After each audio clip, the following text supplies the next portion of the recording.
Environmental Service Providers Association. Good evening. Good evening, sir.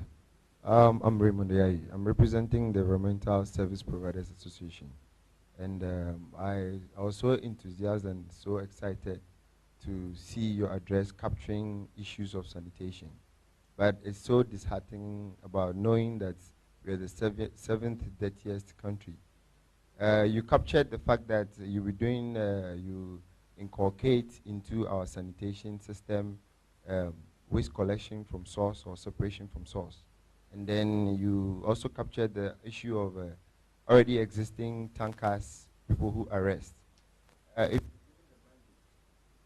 you're given the mandate to actually become president of this country, I would like to start from the basics where we speak of widespread of sanitation education among the citizens of this country, what you would do differently. Capturing the arrest of littering in the country, I want to know what deep research you've done into the arrest and the persecution processes. First of all, that has to do with perception, that's the education. Boiling down to the fact that you spoke about waste to energy. The collection stage, which has to do with our members and waste companies. We want to know if you have any policies in place on tax waivers for logistics, for waste sanitation provision for the country, because that's also contributing so much into delivery of waste services in the country. Thank you very much. You've asked two questions about our arrest regime and then tax rebates. No so problem. I think that's enough. Thank you very much, sir. The research with the arrest regime is something I lived through. When we were growing up, these summer people will come and you will run to sweep your yard. And so basically it was effective because you were sent and you were punished for not keeping your environment clean.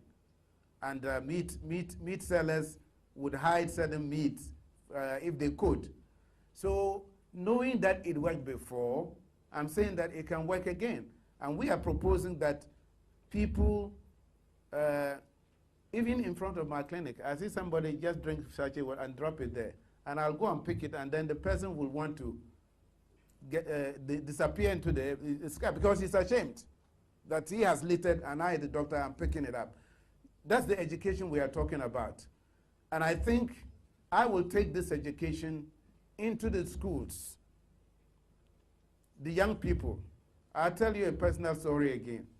When I brought my son, I think he was 3 years from the States. We were going home to Nalerugu. On the highway, there are no rest stops. So he said, Daddy, I want to go. I took him into the bush. He squatted for some time and said, I can't do it. Training. So we will go into the schools and teach them.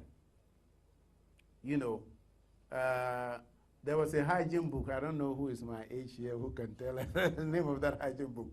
But even spitting was condemned, you know. So I think I agree with you. Education is one thing. And so far as enforcement is concerned, yes, we'll put those guards out there.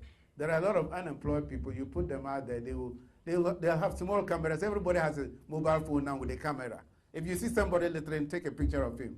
We'll drag him to court. When you do that a couple of times, people will stop doing it. I mean, you go to America, you can't do that. You go to Singapore, you can't do that. We are allowed to do the things we do because nobody is punishing us for wrongdoing. On the second part, would you ask for a tax rebate for waste collectors? I think I said it in my presentation. I said it in my presentation that yes, we'll give for the equipment, we'll give some tax rebates, yes. Okay, we have time for a few